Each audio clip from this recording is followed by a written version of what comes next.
ব্যাপারটা হচ্ছে এরকম যে 132 বলতেছে কতিপয় মহিলা ব্যক্তির হাজির হতে অব্যাহতি exception from certain women from personal appearance 132 বলতেছে দেশের প্রথা ও রীতি অনুসারে যে সকল মহিলাকে জনসম্মুখে উপস্থিত হতে বাধ্য করা উচিত নয় তারা ব্যক্তিগতভাবে আদালতে হাজির হতে অব্যাহতি পাবে। কীভাবে ব্যক্তিগতভাবে আদালতে হাজির হতে অব্যাহতি পাবে? কোনো মহিলাকে গ্রেপ্তারের ব্যাপারে যে ক্ষেত্রে কোনো নিষেধাজ্ঞা নেই যে ক্ষেত্রে কোনো নিষেধাজ্ঞা নেই সেক্ষেত্রে দেওয়ানি পরোয়ানা গ্রেপ্তার হতে উক্তরূপ মহিলা অব্যাহতি পাবে না। সেক্ষেত্রে কী হবে?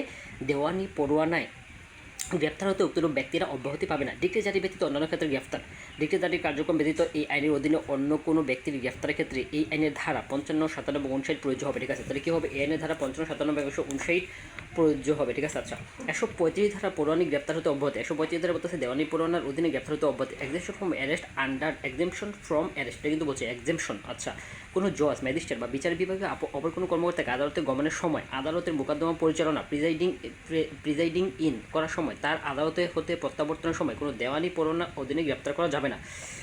আচ্ছা কোনো ট্রাইব্যুনালে কোনো বিষয় বিচারাধীন থাকলে উক্ত বিষয়টার সাথে সংশ্লিষ্ট পক্ষগণ তাদের উকিল মুক্তা রাজস্ব প্রতিনিধি বা সাক্ষীগণ ট্রাইব্যুনালের সমীপে গমনকালে হাজিরা থাকাকালে উক্ত ট্রাইব্যুনাল কর্তৃক জারিকৃত পরোয়ানা ব্যতীত অপর কোনো দেওয়ানি পরোয়ানা দিলে গ্রেফতার হতে অব্যাহতি পাবেন। আচ্ছা এই দুটা বিষয় বলছে। আচ্ছা 8 বলছে 135 ক বলছে দেওয়ানি পরোয়ানার অধীনে সংসদ সদস্যের গ্রেপ্তার ও আটক হতে অব্যাহতি সংসদ সদস্যদের কথা বলছে 135। এখানে বলতে কোনো ব্যক্তিকে দেওয়ানি পরোয়ানার অধীনে গ্রেপ্তার ও কারাগারে আটক রাখা যাবে না যদি সেই সংসদ সদস্য হয়। সংসদের অধিবেশন চলাকালে তাকে গ্রেপ্তার করা যাবে না। সংসদে কোনো কমিটির সদস্য হয় এরূপ কমিটি অধিবেশন চলাকালে এবং এরূপ অধিবেশন বা বৈঠকের পূর্ববর্তী বা পরবর্তী 14 দিন সময় পর্যন্ত গ্রেপ্তার করা যায় না। কয়দিন? 14 দিন। আচ্ছা এক অনুসারে আটক হতে মুক্ত কোনো ব্যক্তিকে এরূপ ধারা উল্লেখ বিধান সাপেক্ষে পুনঃ গ্রেপ্তার করা যাবে। তিনি উপধারা বিধান মুক্ত না হলে যতদিন আটক থাকবে ততদিন মতো আটক রাখা যাবে। আচ্ছা জেলার জেলার বাইরে অবস্থিত ব্যক্তি গ্রেপ্তার সম্পত্তি ক্রোকের কার্যপদ্ধতি। আচ্ছা এটা হচ্ছে ডিক্রি জারি ব্যতীত কী ব্যতীত ডিক্রি জারি ব্যতীত এই আইনের অন্য কোনো বিধানের অধীনে কিসের অধীনে আইনের অন্য কোনো বিধানের অধীনে কোনো ব্যক্তিকে গ্রেপ্তার বা কুকৃত সম্পত্তির জন্য আবেদন করা হয় গ্রেপ্তার বা কুকৃত সম্পত্তির জন্য আবেদন করা হয় ডিক্রি জারি ব্যতীত কিন্তু বলছে। আচ্ছা উক্ত ব্যক্তির সম্পত্তি যদি সংশ্লিষ্ট আদালতে এখতিয়ার স্থানীয় সীমার বাইরে অবস্থিত হয় তখন আদালত বিবেচনা করলে গ্রেপ্তারি পরোয়ানা ক্রোকের আদেশনামা জারি করতে পারে এবং গ্রেপ্তার ও ক্রোক সংক্রান্ত খরচের টাকা উক্ত ব্যক্তি যেখানে অবস্থান করতে সম্পত্তি রয়েছে সেখানকার আদালতে প্রেরণ করবে। সেখানকার আদালতে প্রেরণ করলেই হয়ে যাবে। মূল কথা হচ্ছে এটা যে সেখানকার আদালতে প্রেরণ করবে গ্রেপ্তারের খরচের টাকাটা ওই উক্ত আদালত। আছে এই জেলা আদালত উক্ত টাকা প্রাপ্তির পর টাকাটা পাওয়ার পর তারা নিজস্ব কর্মকর্তা দ্বারা বা তার অধীনস্থ কোনো আদালতের ধারা তার নিজস্ব কর্মকর্তা দ্বারা কী দ্বারা তার নিজস্ব কোনো একটা কর্মকর্তা দ্বারা বা তার অধীনস্থ কোনো আদালতের দ্বারা সংশ্লিষ্ট ব্যক্তিকে গ্রেপ্তার বা ক্রুক করাবেন। ঠিক আছে, সংশ্লিষ্ট ব্যক্তিকে কী করা হবে? গ্রেপ্তার বা ক্রুক করাবেন। এবং যে আদালত গ্রেপ্তার পরোয়ানা বা ক্রুক আদেশ জারি করছে যে আদালত কী করছে ওই গ্রেপ্তারি পরোয়ানা বা ক্রুক আদেশ জারি করছে ওই আদালতকে এরূপ গ্রেপ্তার বা ক্রুক বিষয়ে অব্যাহতি করাবেন। ঠিক আছে, কী করবেন? গ্রেপ্তার বা ক্রুক বিষয়ে কী করবে? অব্যাহতি করবে। আচ্ছা গ্রেপ্তারি আদালত গ্রেপ্তারকৃত ব্যক্তি পরোয়ানাকারী আদালতে প্রেরণ করবেন। ঠিক আছে, এই ধারা অনুসারে গ্রেপ্তারকারী আদালত কী করবে? গ্রেপ্তারকৃত ব্যক্তিকে পরোয়ানাকারী আদালতে প্রেরণ করবে। আচ্ছা যদি উক্ত ব্যক্তি আদালতে অসন্তোষজনক কারণ দর্শায়, ঠিক আছে, যদি উক্ত ব্যক্তি আদালতে কী করে? অসন্তোষজনক কারণ দর্শায় কেন তাকে প্রেরণ করা হবে না, অথবা যদি উক্ত ব্যক্তি পরোয়ানা প্রদানকারী আদালতে তার হাজিরার জন্য কিংবা উক্ত আদালত কর্তৃক তার বিরুদ্ধে প্রদত্ত কোনো ডিক্রির টাকা পরিশোধের জন্য হাজিরার জন্য কিংবা তার বিরুদ্ধে প্রদত্ত কোনো ডিক্রির টাকা পরিশোধ করার জন্য পর্যাপ্ত জামানত দেয় এই দুই শর্তে যে কোনো পূরণ করলে গ্রেপ্তারি আদালত তাকে মুক্তি দেবে। ঠিক আছে, তাহলে কী করবে? পর্যাপ্ত জামানত দিলে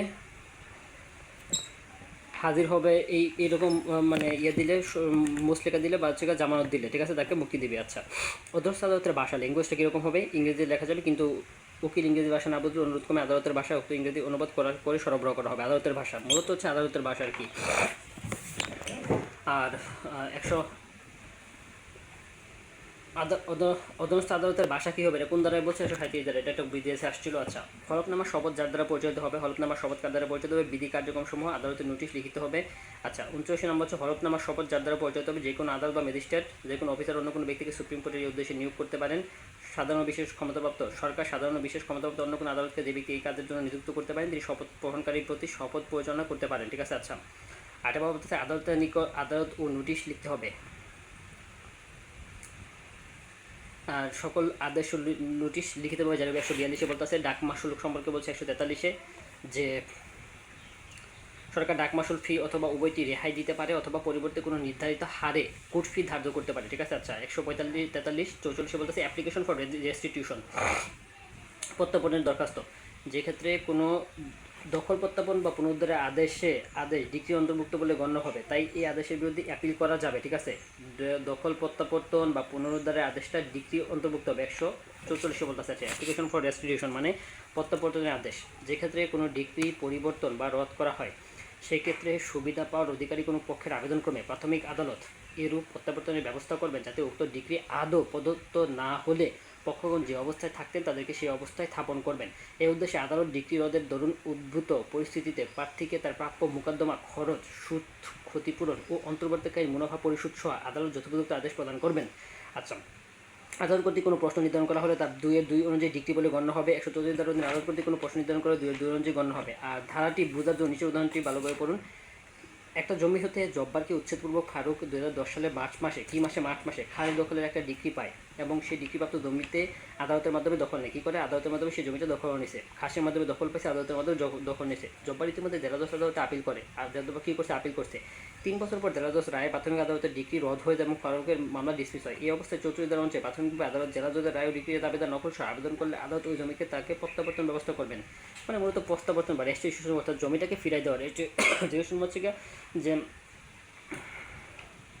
আদালত একবার তাকে দখল দিছে, এক ব্যক্তিকে দখল দিছে, অন্য একটা ব্যক্তি হচ্ছে যার দখল জমিটা ছিল সেই ব্যক্তি আসলে মূলত দখল পাওয়ার যোগ্য, কিন্তু তখন আদালত যাকে দখল দিয়েছে সেটা হয়তো বা ভুল ছিল। তখন ওই ব্যক্তি আপিল করলে পরবর্তীতে আবার সে আপিলে সেই ব্যক্তি যে ব্যক্তি আপিল করছে সেই ব্যক্তির জমিটা পায়। তার মানে কি, যাকে দখল আদালত দিছে সে হচ্ছে প্রকৃত দখলদার দেখবে না, তো তাকে হচ্ছে ফিরাই দিবে, অর্থাৎ যে দখল পাওয়ার কথা তাকে ফিরে দেবে। এটা হচ্ছে রেস্টিটিউশন। জমির জামিনদারের দায়িত্ব কার্যকরকরণ। আচ্ছা, 145 শিশুর প্রতিনিধিদের দ্বারা তাদের বিরুদ্ধে কার্যক্রম, proceeding by or against representative. আচ্ছা, অক্ষম ব্যক্তির সম্মতি বা চুক্তি। 147 বলতেছে এটা ইম্পর্টেন্ট, অক্ষম ব্যক্তির সম্মতি বা চুক্তি। আচ্ছা, এখানে বলতেছে যে মোকদ্দমায় কোনো অক্ষম ব্যক্তি পক্ষ থাকলে মোকদ্দমা পরিচালনার জন্য নিযুক্ত তার অভিভাবক বা আসন্ন বন্ধু যদি আদালতে প্রকাশ্য অনুমতি দেয় তার পক্ষে কোনো বিষয়ে সম্মতি দান কিংবা চুক্তি সম্পাদন করে, আসন্ন বন্ধুরা তার পক্ষে কোনো সম্মতি দান বা চুক্তি সম্পাদন করে, তাহলে উক্ত সম্মতি বা চুক্তি এরূপে গ্রহণ করা হবে যেন উক্ত অক্ষম ব্যক্তি আদৌ অক্ষম নয় এবং সে নিজের সম্মতি দান করছে। আচ্ছা, 51 হচ্ছে saving of inherent powers of.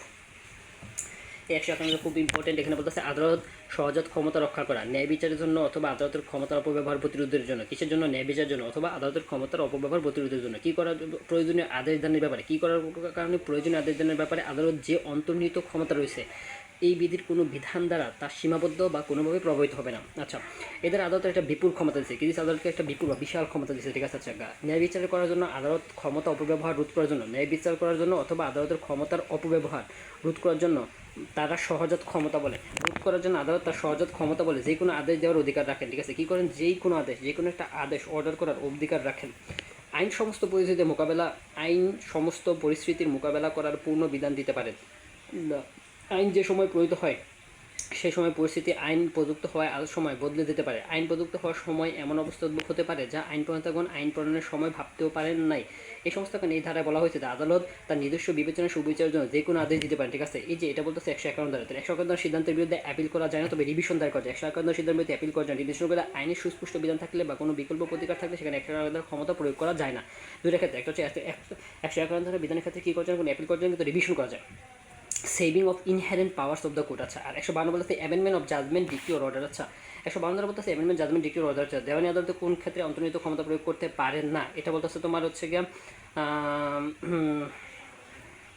তামাদি বাধা অতিক্রম করতে, ঠিক আছে। তামাদি বাধা অতিক্রম করতে মানে ওই যে 51 শেষে যেটা বলছে, ঠিক আছে, সেটা হচ্ছে কোনো বিকল্প প্রতিকার থাকলে সেক্ষেত্রে 151 দ্বারা প্রয়োগ করছে না, এটাই মূলত তামাদি বাধা। আচ্ছা,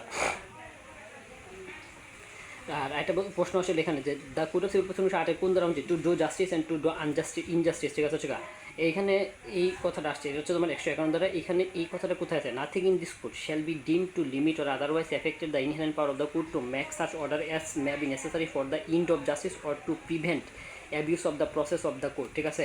অর্থাৎ ন্যায় বিচারের জন্য আদালতের ক্ষমতার অপব্যবহার প্রতিরোধ করার জন্য প্রয়োজনীয় আদেশ দানের ব্যাপারে আদালতের যে অন্তর্নিহিত ক্ষমতা রয়েছে এই বিধির কোনো বিধান দ্বারা তার সীমাবদ্ধ কোনোভাবে প্রভাবিত করবে না। এই যে ন্যায় বিচারের জন্য আদালত অথবা আদালতের ক্ষমতার অপব্যবহার প্রতিরোধের জন্য, ন্যায় বিচারের জন্য আদালত বা আদালতের ক্ষমতার অপব্যবহার প্রতিরোধের জন্য। আচ্ছা, আর 152 বলতে রায় ডিগ্রি আদেশের মধ্যে লেখার সময় কোনো ভুল হলে এই সমস্ত ভুল আদালত নিজে কিংবা পক্ষগণের আবেদন করে যে কোনো সময় সংশোধন করতে পারে। এই ধারা অনুসারে সংশোধনের আদেশ দিলে তার ডিগ্রি অথবা আদেশ হিসেবে আপিলযোগ্য নয়, ঠিক আছে। এই ধারা অনুসারে কোনো সংশোধনের আদেশ দিলে তার ডিগ্রি অথবা আদেশ অর্ডার হিসেবে অ্যাপিলযোগ্য নয়, ঠিক আছে। এগুলো অ্যাপিল করা যায় না, ঠিক আছে। সংশোধনের আদেশ সম্পর্কে কোন ধরনের অ্যাপিল করা যায় না। এরূপ সংশোধনের আদেশ প্রদানে আদালত বাধ্য নয়, এটা আদালতের বিবেচনামূলক ক্ষমতা আছে। এটা আদালতের কী ধরনের ক্ষমতা বিবেচনা করে? এর জন্য হচ্ছে ক্লেরিক্যাল, তারপর হচ্ছে অ্যারিথমেটিক্যাল মিস্টেক, অ্যাক্সিডেন্টাল স্লিপ আর অমিশন হয় তার সংশোধনের ব্যাপারে আদালত বিবেচনা করতে পারে, তার মূল ঘটনার প্রকৃতি পরিবর্তন সংশোধন অনুমতি দেয় না। আচ্ছা, মূলত ব্যাপারটা হচ্ছে এরকম যে মিস্টেক সম্পর্কে আদালতগুলো এগুলো মূলত পরিবর্তন করে। আচ্ছা, আর general power of the amendment, ঠিক আছে, সংশোধন করার সাধারণ ক্ষমতা। আদালত যে কোনো সময় খরচ সম্পর্কে উপযুক্ত কোনো শর্ত দিয়ে কোনো মামলার কার্যক্রম সংক্রান্ত কোনো ভুল ত্রুটি সংশোধন করতে পারে। মামলার কার্যক্রম সম্বন্ধে ভুল ত্রুটি সম্পর্কে এখানে বলছে, ঠিক আছে। প্রয়োজনীয় যাবতীয় সংশোধন মামলার কার্যক্রম সম্পর্কে ভুল, ঠিক আছে। 153 হচ্ছে মামলার কার্যক্রম সম্পর্কে ভুল।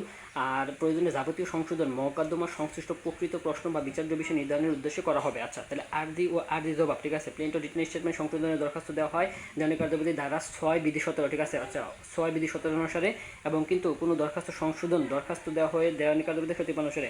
আচ্ছা, এই যে মামলা আরজি ও প্লেন্ট সংশোধনের দরখাস্ত দেওয়া হয় 6-16-17 অনুযায়ী, বিধি 6 অর্ডার 6-17 অনুসারে। আচ্ছা, কিন্তু কোনো দরখাস্ত সংশোধনের দরখাস্ত দেওয়া হয়, কোনো দরখাস্ত সংশোধন দরখাস্ত দেওয়া হয় 153 অনুসারে। আদালত যে কোনো সময় এটি নিশ্চিত খরচ সম্পর্কিত যে কোনো শর্ত, প্রকৃত প্রশ্ন ও বিচার্য বিষয়, লিগ্যাল কোয়েশ্চন অর ইস্যু নির্ধারণের উদ্দেশ্যে কোনো মোকদ্দমার কার্যক্রম সংক্রান্ত যে কোনো ভুল ত্রুটি সংশোধন করতে পারে। মামলার কার্যক্রম সংক্রান্ত কি সংক্রান্ত কোনো একটা মামলার কার্যক্রম সংক্রান্ত যে কোনো ভুল ত্রুটি সংশোধন করতে পারে। এরূপ সংশোধনের আদেশ প্রদানে আদালত বাধ্য নয়। এটা আদালতের একটা কি বিবেচনামূলক ক্ষমতা।